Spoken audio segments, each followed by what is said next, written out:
off we go to the races. Sarah, thank you so much for joining us today. I'm so excited that you're here. I know it's 8 o'clock on a Wednesday. You're very excited for Wednesday night. Woo! Yeah. I don't know what just left my brain by midweek at 8 o'clock, but here we are. Yeah. Well, it's a pleasure to be here. And you asked just to quickly give a rundown. I don't know everyone that's listening tonight, so it is always strange in these situations not to see the audience. As an agent, you get to see the people in front of you. You know who you're communicating with. It's quite nice. So this is like I'm just talking to your head. For those who I don't know sitting out there, my name is Sarah Logue, and I have the pleasure of being a broker with Remax Escarpment Team Logue. And I've had the privilege of working for Remax for 19 years. Incredible firm, incredible brokerage. I can't say enough there. But they've taught me a ton, and they've given me the ability to grow as an agent and as a broker over the last 19 years. So I'm very thankful, very grateful. That's awesome. And, with those 19 years, you've accumulated a tremendous amount of experience, which is part of what we're going to be tapping into this evening.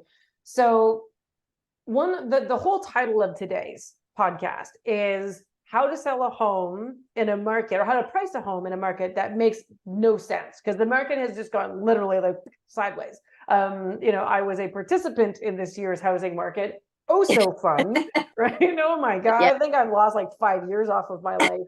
And, it was so incredibly stressful, and you and your team were so incredibly helpful, but it was a really weird kind of experience, because where I was in my neighborhood that I came from was called Millcroft. And the home almost identical, pretty close to mine with a couple of minor changes, sold for like $2.5 million during COVID. But I very much knew that it was going to be different, but I didn't understand how different and what was really going on in the market. So my first question to sort of lead off for today was, what is so weird and different about this market versus other tough markets in the past? In 2016, we had the stress testing that came in. Of course, we had the 2008 bubble, again, in the US, much more pronounced than what we had here in Canada. But what would you say is different, and what's really going on in today's market? I think, well, when you compare back to 2008, the US was the big piece there, right? We were seeing 25, 30-year mortgage rates locked in. It was absolutely nuts. And then in 2016, when the stress test came in, it was an education that everyone had to take all in that moment. So we were all learning together, and it was like sort of a slow climb in the roller coaster. I find right now we kind of got faked out. The beginning of, the end, where every agent's like, oh, okay, COVID's over. We're not getting multiple offers. We're not getting, 100 to 500,000 over on list. We thought we hit that flat line. Like, a lot of us were operating like, okay, this balance isn't so bad. This feels good. This is all right. And every time we saw an interest rate hike, we thought, okay, we're going to lose buyers for, 3 days, maybe 7, and the market will pick back up and things will walk again. But I think the reality is, for this fall, is we got like double compounded. We saw all the listings that didn't move in the summer, alongside all the impact of that interest rate climbs, finally pairing up. And it became, holy smokes, look at how many houses are available. Look how few people can actually buy these houses. And we were really hit with the reality of, okay, this house can't be worth 1.8 when no one can approve over 1.5. So it happened so fast. It was like a sneaky little Pete that snuck up on us for the fall. We knew eventually the interest rates were going to like tick, tick, tick, cut us down. But I think because things were still rolling along at relatively good prices, as an agent, you could go in, you could do a comparative market analysis and be like, okay, your neighborhood's dropped about 180,000. You're still in the ballpark. And it made sense. Mm-hmm. But come September, when our inventory, increased by almost 3 months overnight, it was the basic problem of there's too much available, right? And no one can afford it. Yeah. It just pulled us down. Yeah, and instantly. Which was crazy, because you're right. Like, some people, because the interest rates went up, people had to, we're thinking, okay, let's move. But because interest rates went up, also the buyers weren't buying, because they're like, hang on a second, like, let's just wait for this. So we couldn't get approval. The stress test went so high that we had clients that were approved at 1.8 that I couldn't even get them approved at 1.5 come September. really, So their wow. bias disappeared. So if your house was listed at 1.8 and you were getting an offer for 1.5, as a seller, you thought, well, that's pretty crappy, right? But as a buyer, that's all you had. That's all the bank was giving you as availability. So this So now it shifted. sounds, yeah, no kidding. And it shifted for like everybody so quickly all at once. And I think, Mhm. would you say that sellers have had a harder time adjusting to this than on the buy side? Like, so I know like Oh, yeah. usually if you have a home to sell, you're also buying unless you're a first time home buyer, but sort of excluding those people or the people that are just selling and, you know, I don't know, getting on a cruise ship and sailing off into the sunset, which sounds fun. Yeah. Try that. Yeah, retirement strategy, definitely one we should try. So how have you been handling those conversations? Because those have got to be tough, right? So again, in my case, again, we're in Burlington. So for those of you from patching in from all, what's the average price point in, let's just call it Millcroft, because that's sort of the specific area I was in Burlington when we moved. What was the average price this year? This year, so the average price for Millcroft this year was 1,886,000. But then you look at their fall numbers and the sale prices were 1,340, 1,475, 1,5. And then there'd be the few pinnacle houses, and the luxury market kind of messes up the numbers every once in a while. And the 2.5s will clear, but the 1,3 to the 1,8 are sticky, right? So, but I mean, you take the average even for our board for the year was like 1,335, and the average sale price for this fall was only $1,035,000. Like Wow. that's $300,000 swing over the year, and that's just because we saw 3 months of inventory added to us in a fall market overnight. And it wasn't because everyone went, let's list our house. It was the 37% expired, suspended, canceled, relisted homes that didn't sell June, July, and August piling up, right? Right. And adding to September. So you get the fall kick, which is a great time to sell your house, great market, lots of people shopping, but you add almost 4 months of inventory to it, and it's like, ugh, Right. heavier. Yeah, that would slow things down to an absolute crawl. So what do you say to sellers? Because I know we have that conversation, you know, but what is it? Because like we're fairly agreeable. Because I work with realtors all the time. I was seeing the change and I was like, ruh-roh, like we got to sell, pull the string, get out of here. You know, and so what are you telling sellers who maybe aren't as plugged into the real estate world and did see their neighbor's house go for 2 million? And again, for anyone listening, just sort of like recalibrate to whatever the price point is in your area, because I know some it might be 300,000 or 800,000. So just sort of like just in terms of the differences between what we're talking about and the drop in prices relative to where you are. So again, so the question is, I'm a seller. I'm like, okay, I want to sell my home. And you know, Bob and Diane over there, they sold their home for 2.2. So clearly I can get at least 2.2. So I have that approach. What do you say to people like me? Well, and I had to. You gave the example of your neighbor. We sold in 48 hours for 2.5 million. You had the exact same model, less money invested, absolutely, but you sold for substantially less within a year time frame, right? So you're looking at me like, well, at least your husband's looking at me like, what the heck? I'm just like, no sudden movements, don't scare the husband. But yes, he was, yeah, he had that look in his face. And so it's something I hear every day. I walk into someone's home and they'll say, well, Sarah, we've got a pretty good handle on the market. We saw our neighbor sold for 1.5 million. And I'll say, yeah, your neighbor sold for 1.5 million. And it can either be that it was a COVID number, right? So when our inventory was low, our money was free, essentially. And we had multiple bids. Now, the other pieces people are starting to take into account because COVID gave a lot of forgiveness for finishes, investments into your home.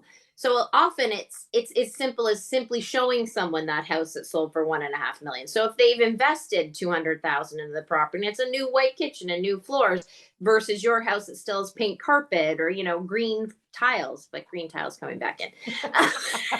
it, it can sometimes just be that simple, that it's visual.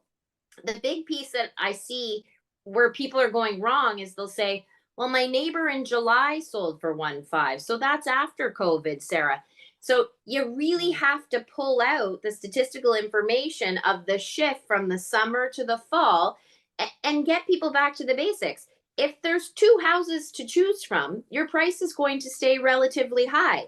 If there's 20 homes to choose from, now the buyer has all the power to decide which house they're going to offer on.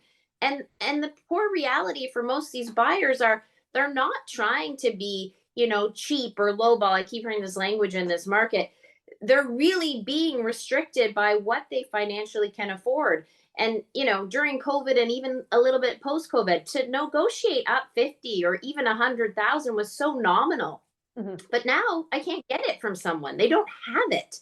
And that's the overall problem, financially for so many of our fabulous clients, right? It's so expensive to be in hockey, to pay for your car, to pay for groceries. Your income is just not matching the growth that real estate matched. And making people understand that if you're in a young family neighborhood and the family's moving into your neighborhood can only sell their house now for 900, they're not going to be able to bridge a gap to 1.5 million. They're only going to be able to bridge a gap to 1.2. Like it's all relative where someone's coming from. That's where it is great to be the downsizer and get on a cruise ship and take off. It's a very popular idea.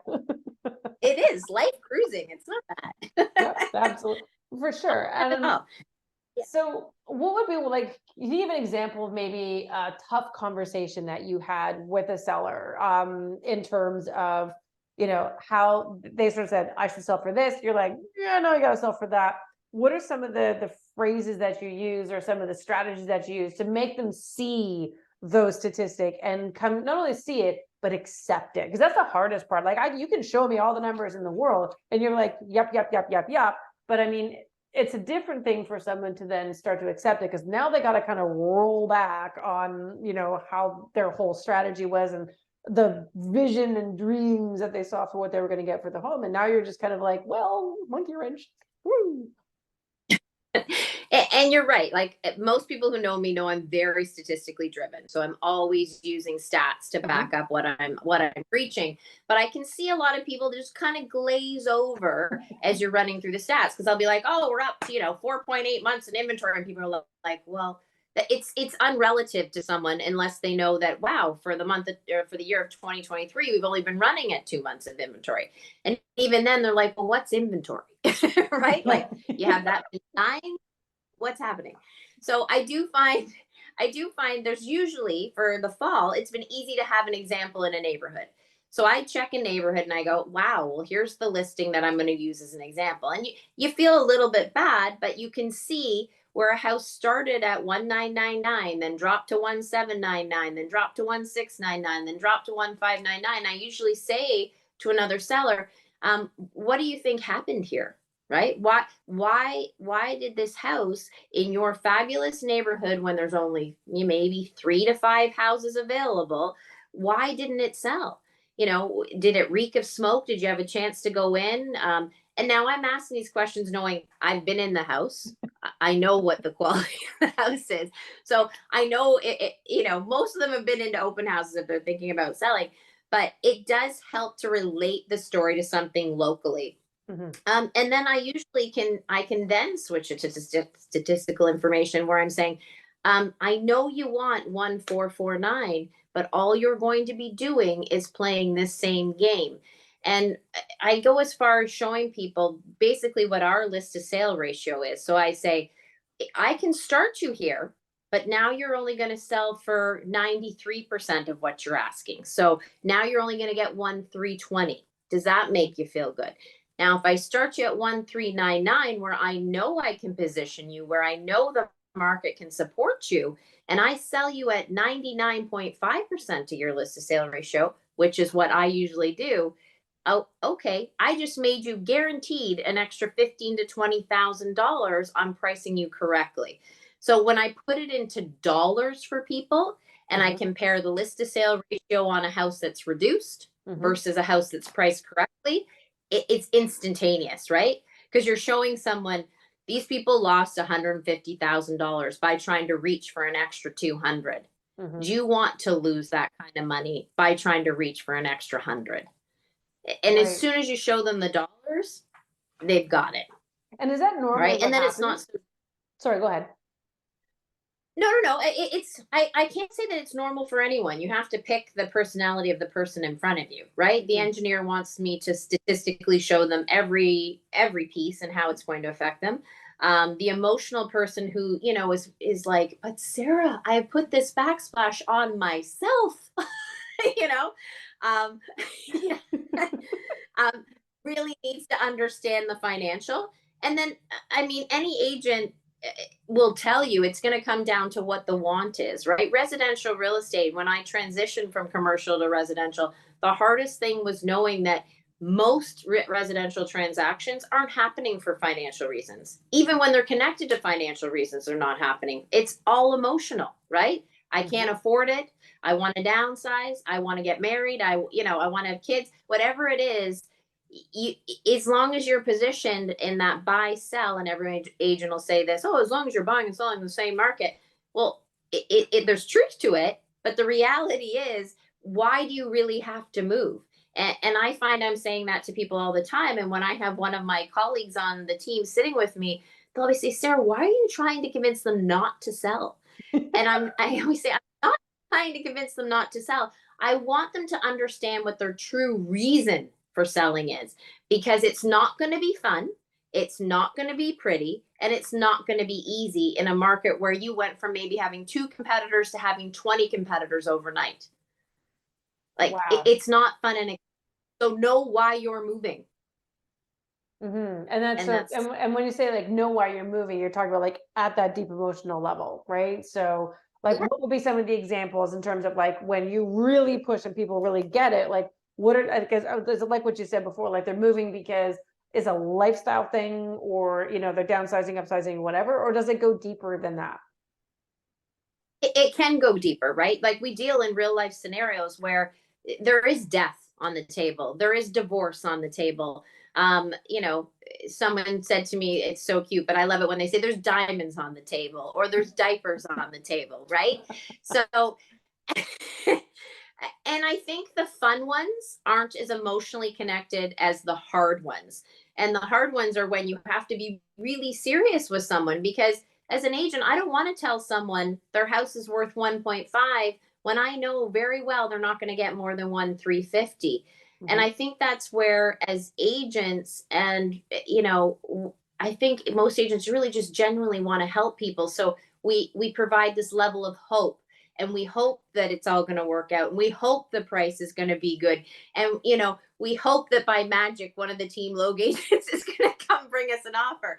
Um, it, it in this type of market, hope can be very dangerous, because you're hoping for that 1.5 when the reality we need to say to people is you're 1,399, and Yeah. this is why. And do you find that like, so because I hear a lot of this, just sort of because I'm working in and around real estate, where a seller will be like, no, this is my price. And the agent's like, well, let's see how it goes. Right. Meanwhile, Mhm. they know, they're like, oh my We know. God, this is gonna be terrible. But they go ahead along with them. So, because I know there's a few real estate agents who are listening tonight, and for the sellers, this is important for you too. Don't do this to your real estate agent, right? So, Right. what would be some wording? Like, do you have to threaten, or like, what kind of, I guess the word threaten, to be basically say like, you're unreasonable, good luck, I'll see you later. Like, how far down that path do you have to go? I always feel like if I've committed to giving someone my time in their house and they've done the courtesy of giving me their time in their house, I am going to figure out a way to rationally present the truth to them. If after 2 hours someone is just putting up roadblock after roadblock, and if they're just like giving me, and sellers, I hear this line every day: I don't need to sell, Sarah. I don't really need to sell. And I always think, none of us need to sell unless we're like financially crazy. And I'm fortunate most of my clients aren't typically in that position.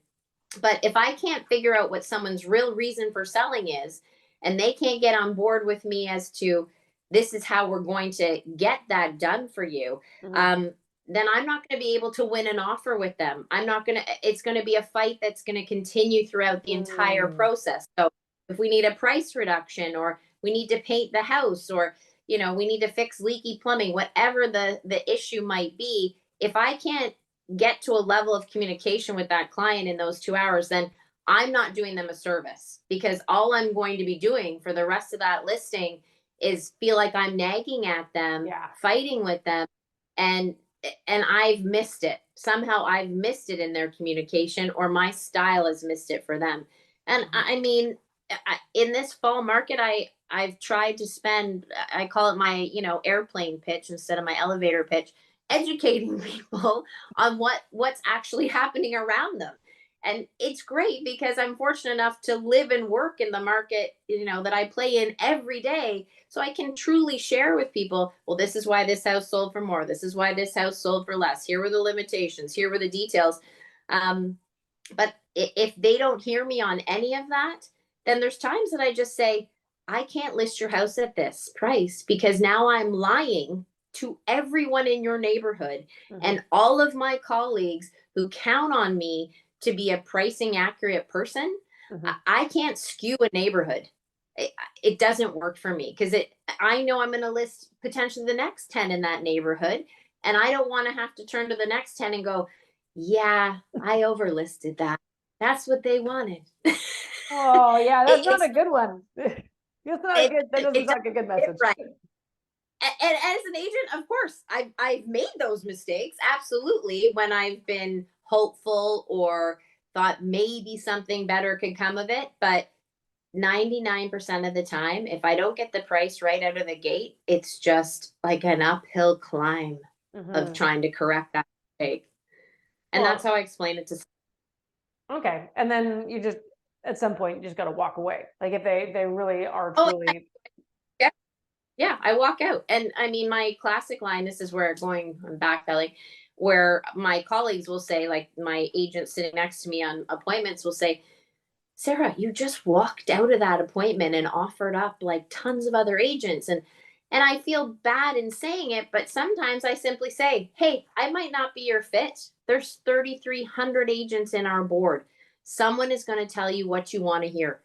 It's just not going to be me tonight. Yeah, because and I leave it at that. Well, because, and I guess as you go further and further into this fall market, I guess we're almost like on the brink of the winter market. It certainly feels like winter out there now. Anyone in a nice warm climate, I am very sad that I'm coming to visit you now once Sarah and I finished our cruise that we're going to get on. So like with the number of days exponentially increasing, like that's just gotta put more sort of ideas, like, or things in your basket that you can sort of bring out to people and kind of go like, hey, like, do you want to be this person? You know, that's sort of extending it all the way out. Like, and the thing about like the human mind is we never like to be the person that made a mistake, right? So we like to be the one that's like, you know, yeah, like, so for instance, we sold our home, you know, for 1.8 versus the neighbors 2 doors down for 2.5. And I can say like, oh, you know, we got $700,000. I get 1.86 or something like that, whatever, you know, so hundreds of thousands of dollars less. First of all, also theirs was way upgraded versus our very unupgraded thing. But we sold it in 6 days. Yeah, I know. And anyone looking at our house versus their house, you're like, okay, 1991's its house back, right? The beautiful Roman columns everywhere. Anyway, but the point is like, yes, we got less, but we bought this first at a higher price point. So, you know, the idea of needing to sell quickly was much more important than fighting for a couple of extra bucks. That, again, like you were saying, this was the beginning of July, and the market just like went pretty silent after that, and has, you know, accelerated in terms of days on market and how much inventory we have. So this is a very long-winded way of me saying, yeah, absolutely correct. And as a seller, I think it's also, would you say that people are more proud of the price that they got, or the how long it took to sell it? I think pride. I mean, I hear from people I go to list all the time that their neighbor sold for 1.9, and I'm like, well, your neighbor actually sold for 1.780.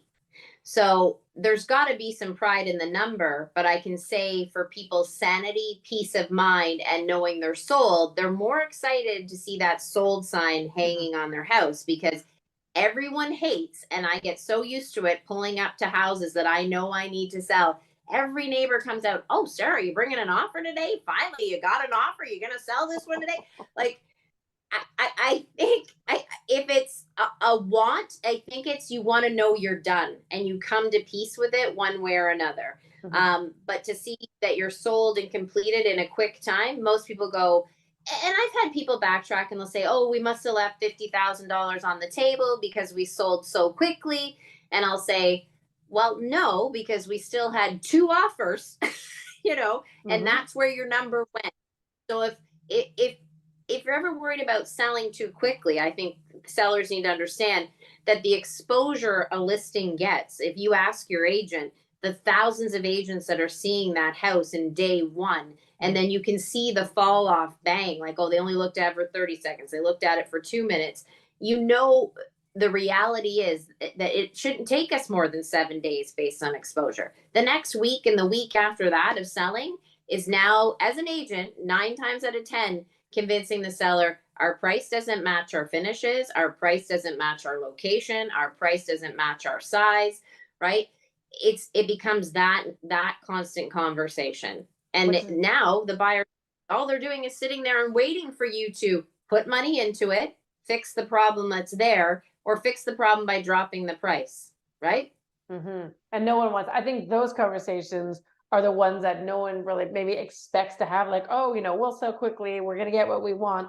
And then the hard reality starts to set in, because I think there's a double-edged panic in there. There's, it's on market and now it's sitting, you know, and now you have to have the price, you know, the price drop conversation. So I wonder, like, do you ever like paint disasters for people? Like, you can get what you want. Let me tell you what kind of hellhole you're going to live in for the next 3 or 4 weeks of your life, possibly 3 months of your life. You always have to read the situation. So if I have a young family that has to get out of the house every day, yeah, I'm saying to them, we can play the hope game. We can ask for the extra 100. What's that going to cost you? It's going to cost you at least 15 more dinners out. It's going to cost your stress on your family. Like, the list is exorbitant, right? Yeah. But it is funny. It's interesting, because even though I have these conversations in incredible detail with my clients, and my agents constantly say to me, Sarah, slow down. It's so normal for you every day, these scenarios, but it's brand new to these sellers. I still hear from people, like, after 2 or 3 weeks on the market, Sarah, it's just so strange. We haven't had any offers. And I'm like, offers, like with an S?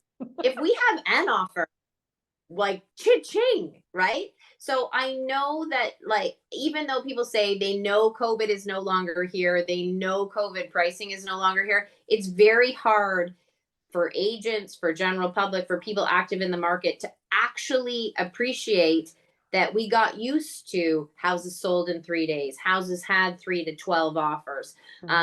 So my sellers will still say, you know, it's strange, we just haven't had any offers, or, you know, we've only had 5 showings. Like, they're comparing in their brains back to, still, I believe, a lot of that COVID market, simply because they're not in it. They're not watching, oh, prices fell from August to September, because they weren't thinking about selling in that moment. So in fairness, why would they, right?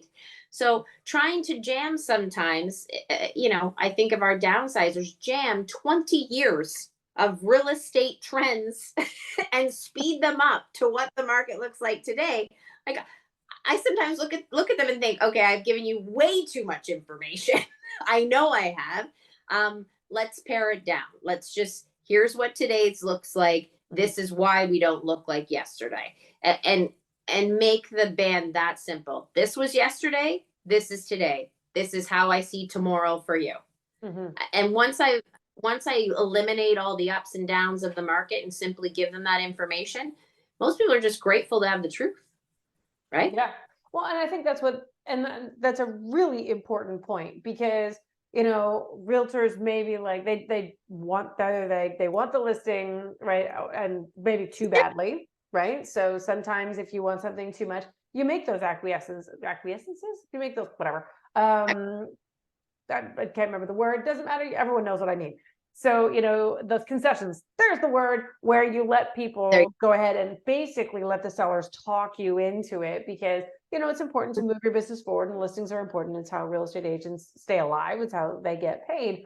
But like you said, it's not being truthful, and the truth always comes out, and it always comes out because the market makes it come out, right? So one way or the other, no one has to do anything. The market is absolutely going to dictate things. So like you're saying, hope is not a strategy. Hoping, wishing, wanting, right, is never going to be something you can go on. And it's better to walk away from people, who are being unrealistic and combative. And because if they're combative in the first 2 hours, like guess what the next 2 months are going to be like. And then even after that, and just, you can again play out more disastrous scenarios of bad reviews and whatnot. Not worth it. It's never worth it. Because I remember when we were selling our home, and you came in with your numbers and stats, which of course my financial husband really appreciated. And that's what convinced him. If anyone has another financial person in their lives that they need to convince to do stuff, just make sure there's lots of stats and stats. Whereas I someone like me, I would go more on, clearly what you're doing, right? You're, again, the most prominent realtor in my neighborhood. And I'm very successful at that. So if I'm a seller and I'm like, okay, I don't want to make the mistake of comparing the housing market now to COVID, is there a point in time you go back to? It's like, here's this year, and here's the weird, wonky weirdness of COVID, and now we're here. So the best time, is it like, do you go back to like 2018, 2017 and kind of like that's more normal? Or is there any comparison in the world that kind of removes the blip that was COVID? Yeah, exactly what you said. So there's sometimes I show people when they're like, oh my gosh, Sarah, because people go, I'm losing so much money. And I'm like, whoa, whoa, whoa, whoa, pump the brakes. Just because your neighbor sold for 2.5 million doesn't mean you have 2.5 million in your pocket. It's exciting. I get it. My husband and I argue about the price of our house all the time. We're both agents. And I'm always like, no, it's got to be here. But you just sold the next door neighbor for 2,550, Sarah. And I'll be like, that's great. But they had this. Anyways.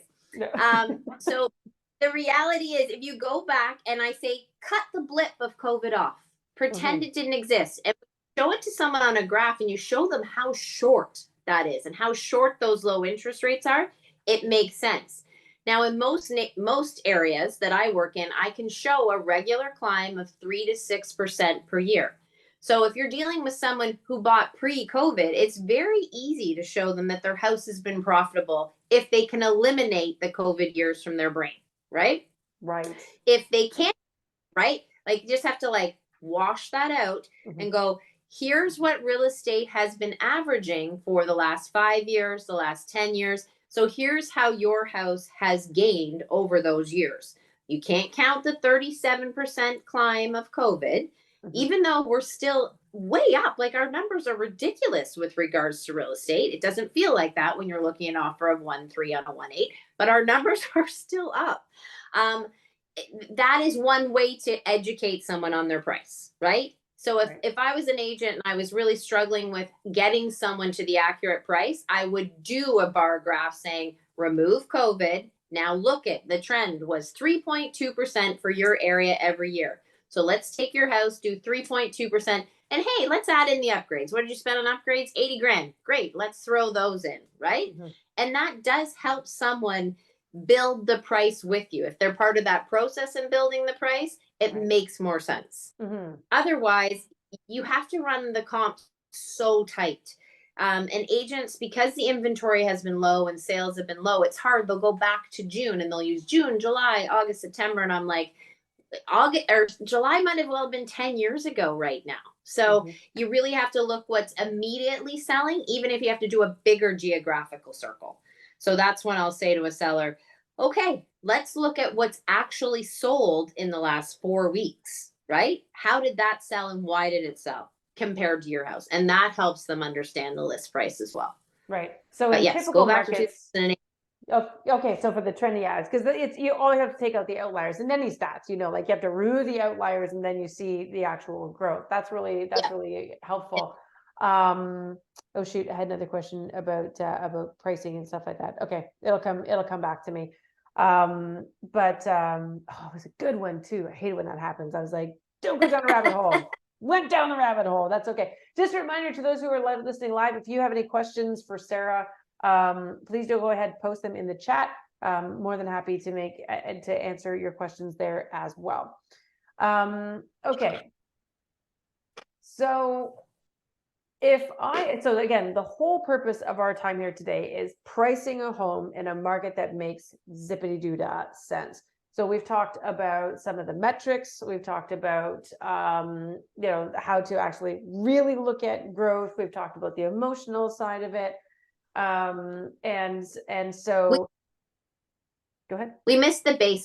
I would say we've missed the one thing that I'm always coaching my team on is especially today when you're going to price a house. It was so easy in the past when the market's fast to pick up the phone and go, okay, or even to look online. On our system, we could see, 5 registered offers. Okay, that makes sense why that house sold for that price. But today, when houses are sitting, I'm saying to my agents who are going into listings, go see every single property. Because sometimes you walk into a property and it smells like cigarette smoke. Or you walk into a property and they've converted a 4-bedroom into one open lofted area. Like there are drastic things that, there's everything that can happen to a house. Or, 2 huge dogs greet you at the door. So 90% of their showings haven't happened because no one can get through the front door.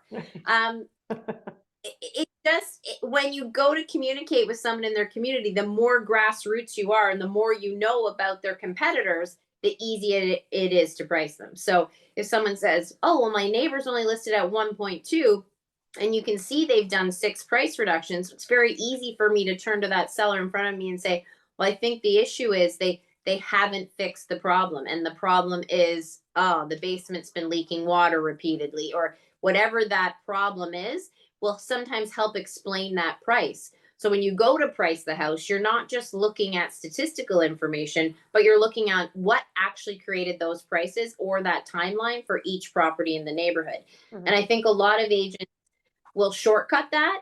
And I think with this amount of time that it takes to sell a house now, you should really know the in-depth details. I'm fortunate, I'll call another listing agent and they'll answer the phone and give me the inside track, right? So I can understand what we're against, because we're going to help each other in the end, right? If I'm listing a house around the corner from them, I'm certainly going to be promoting their property too. But I think that's where as agents, in balanced markets and in hard markets, we used to lean on each other for everything. We just need to get back to that so that sellers understand we have that, relationship with each other and we understand what's happening in their specific little geographical bubble. But that's beyond statistical, beyond what the market trends are, beyond, what interest rate affected us that day. Why is that house not selling? Well, go see it. Right? That sounds so go simple. Take a look. You know what? It sounds so simple, but I can totally see why everyone's like, well, of course. Absolutely. Right. Catherine has a question, but before we get there, I finally remember the question I had that had been coming and leaving my brain repeatedly. And that is, so you've said that, the comps that you look at, and by the way, comps for those of you not familiar is comparable. So houses that have sold in comparison to the one that you have, that you said you've shortened that time horizon to like 4 weeks. What are some of the metrics? What are the key, like 1 or 2 metrics that kind of allow you to kind of go, okay, we can broaden that, like for instance, the psycho, dumping of inventory has now started to ease? Like, is it the amount of homes that are on the market? Is it number of days that they're on the market? Like, what are some, are those the metrics, and are there any other ones that you can say, okay, indicators of a balancing or an evening out of the market, or at least a slowing down of the crazy pace that we've been at so far?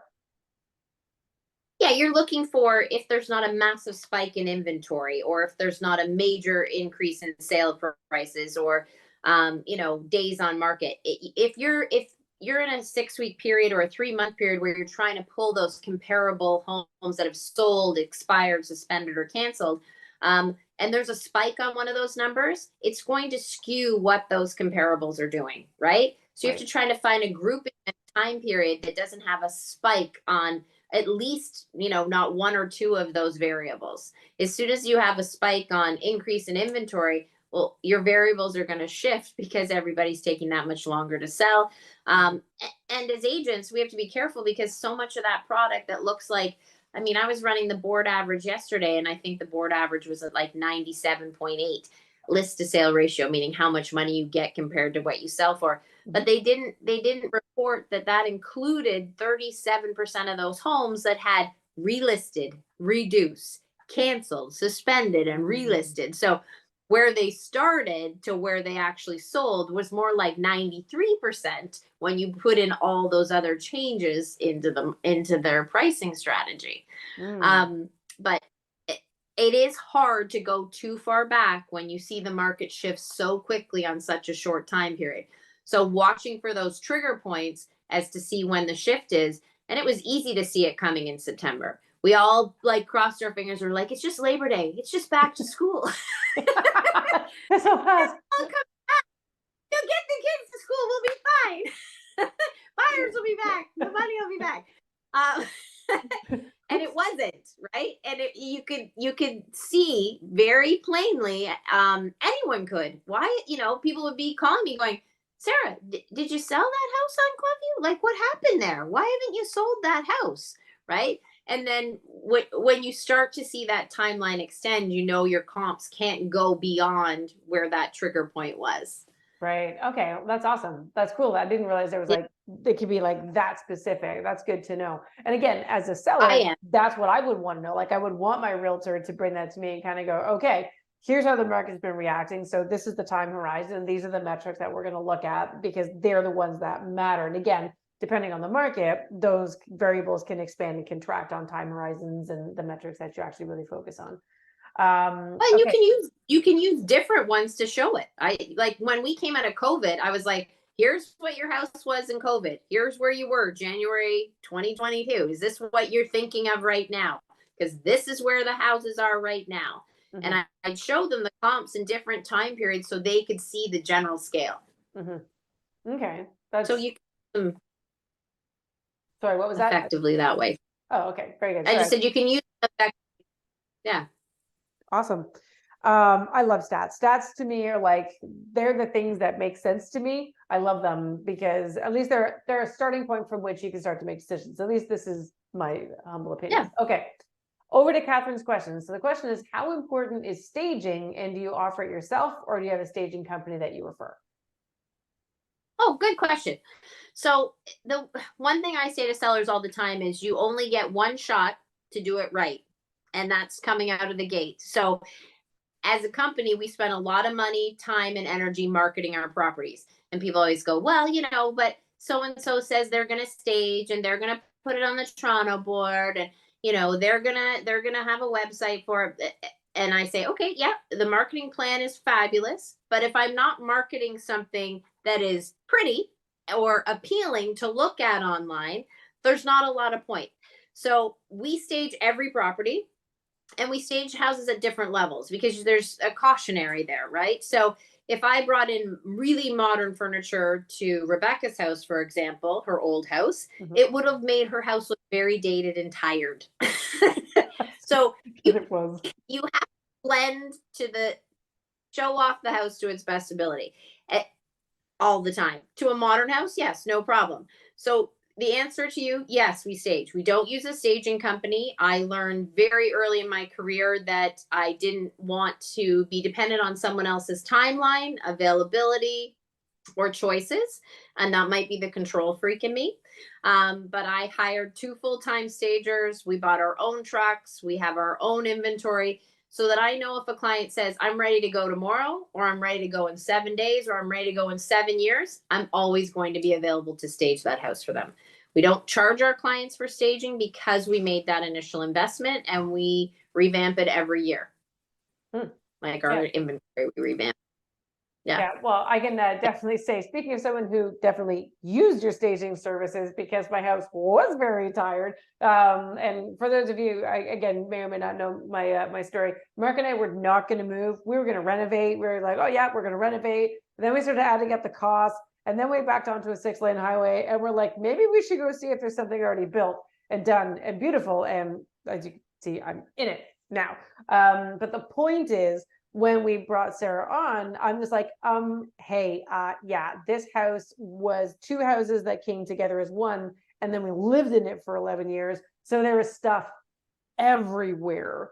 And being able to, well, we had a whole bunch of things that we had to do. In 7 days, we painted the whole thing. It's about 3,500 square feet of painting. And then we had everything literally from foundation to the roof, and everybody in between. We had flooring guys.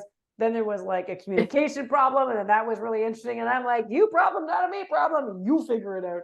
So there's all these people like going all over the place. But we managed to get it done in 7 days because you had a team, or you had like all these referrals and people that I could call, or that you guys could call when my brain melted and I couldn't even string a sentence together anymore, to help us put this whole gong show together. So it was 7 days to prep a home that was nowhere near ready to sell. Like we hadn't even, people are like, well, we might sell in the summer, so let's spend the spring getting ready. Yeah, nope, nothing. We bought this home and then we went to Winnipeg, or we decided to sell anyway? Yes. We left. Yes, you left midstream. Yeah, for sure. Which is fine. We don't mind when our clients leave. We're like, move on, just stand over there. We will take care of it. It's all good.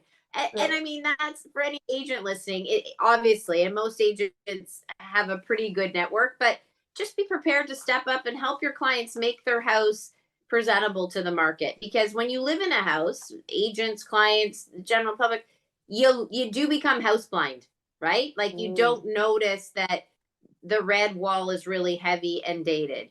You don't notice smells in your house. You don't notice the clutter because you're just busy in life, and that's fine. It's not ever a criticism to someone. It's okay. Well, now you've made the decision to sell, so it's going to be my job to make sure to tell you this is your best opportunity to sell. And whenever I break that rule, and I just broke that rule recently, and I'm like, it comes back to haunt you, because you have to correct it at some point, somewhere in the lineup. It's got to be corrected, because otherwise you're going to hear about it over and over again. Yeah, and I'm sure you love that. Yeah. Okay, we have another question from Arlene, who's in the Toronto area. She says, hi, Sarah. Do you find that higher priced properties, like at the 3 million plus, are as affected by the interest rate hikes? So again, speaking specifically about sort of higher price places in Toronto.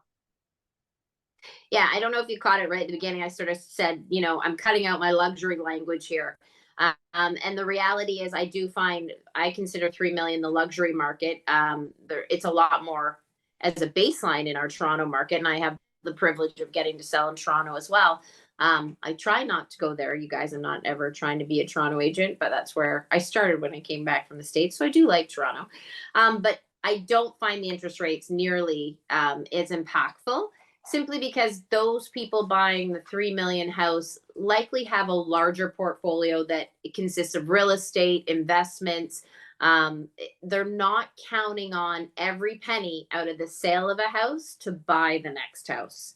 I find the house is just a vehicle that is part of their portfolio, which is great, but they really do look at it maybe more as the way the rest of us should look at it, as a shelter, as our home, as our gym, as our workplace, and not just strictly as our sole investment. So our luxury market is less impacted because they usually have a bigger financial portfolio to begin with. Now that's typically like 3 million to 10 million that I find that crowd. And I also find that our investors, sort of overseas investors, that's the price point they're shopping in. and they're certainly coming here to buy something. So maybe the way Rebecca and I would buy a pair of shoes. And again, not a criticism, but there are collectors of properties that are coming that aren't, they're buying cash, right? So they're certainly not impacted by the interest rates. Yeah. But And we've seen slips in the market too. sorry, say that again, just cut out for a second.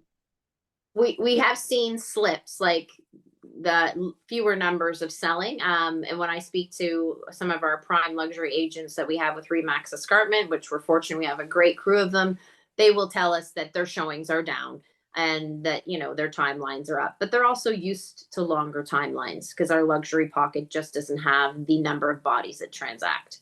Mm-hmm. So Okay. be careful if you want to be a luxury agent. Yeah, I guess so. But I guess if that's where you operate, you're kind of like you said, you're used to these longer timelines and things taking a little bit longer. But it sounds of it, interest rates can go up and down, and it might fluctuate like inches as opposed to like, you know, big giant Yeah. swings like Yeah. what we're seeing in other ones. Yes, and so Arlene is just saying that showings are definitely down.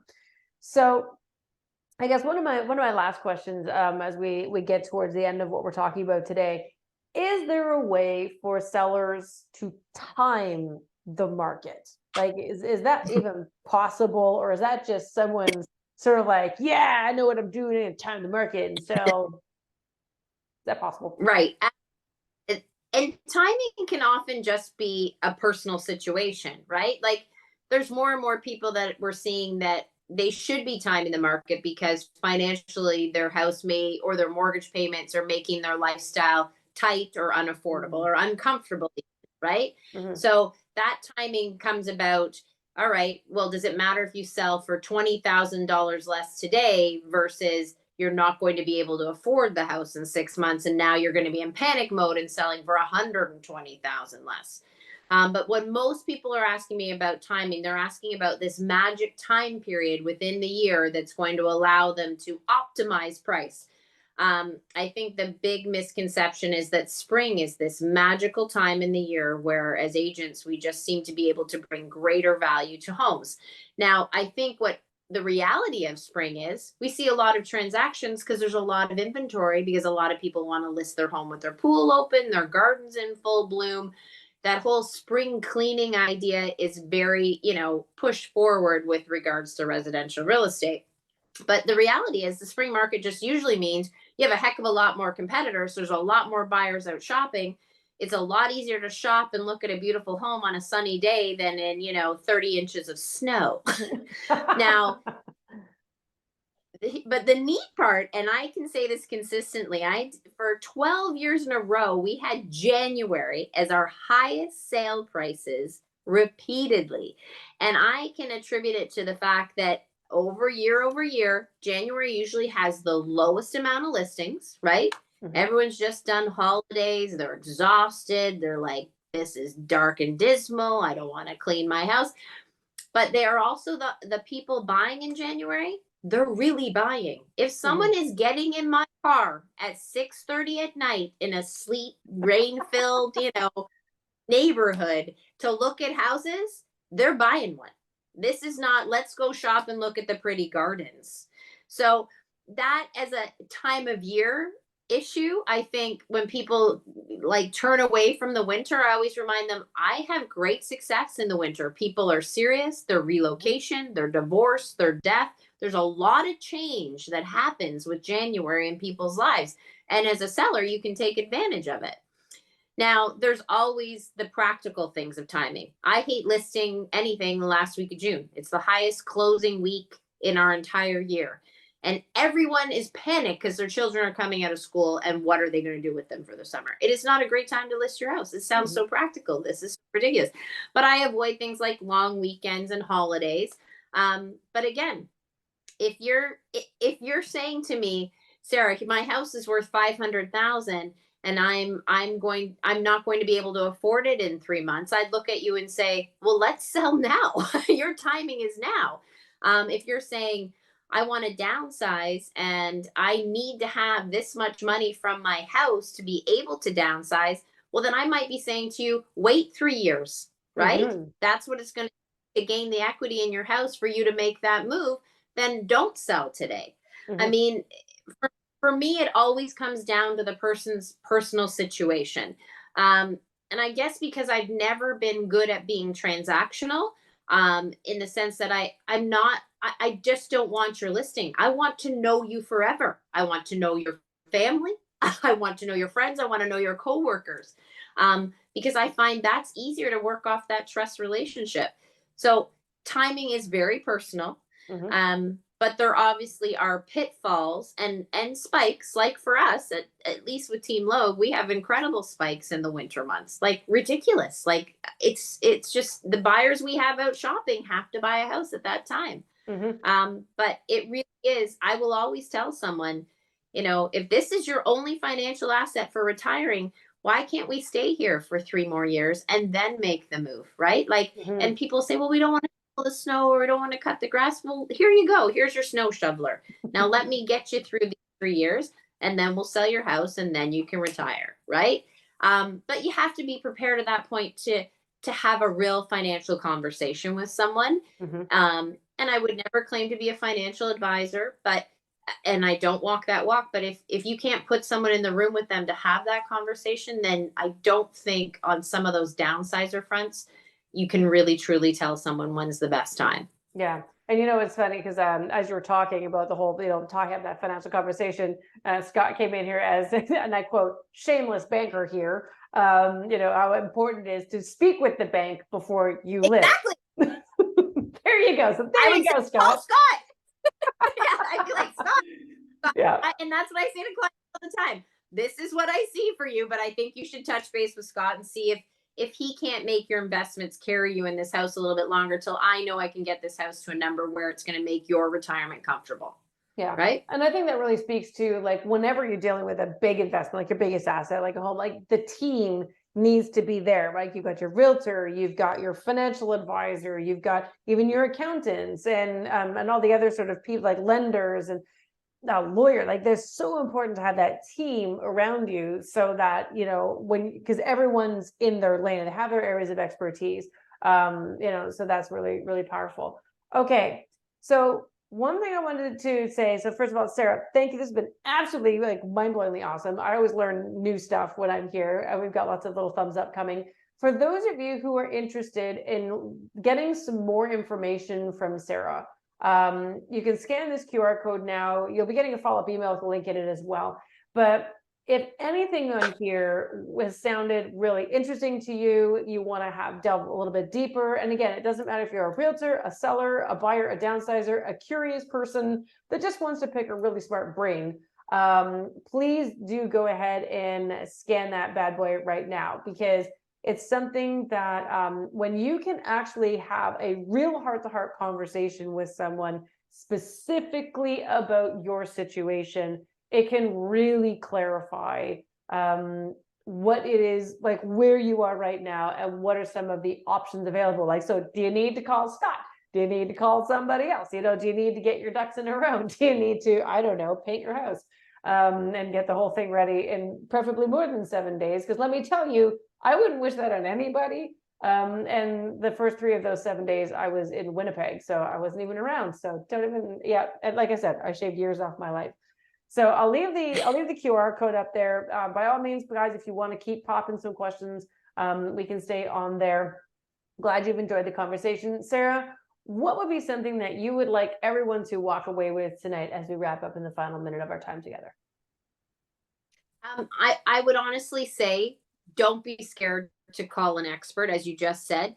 I would most agents who know me they can call me about just about anything. I'd rather share the information and make sure that the market's working for everyone than ever hold anything close to my chest. So if you're an agent who needs advice on something, I'd rather you ask me than make the mistake and reap the penalty of that mistake.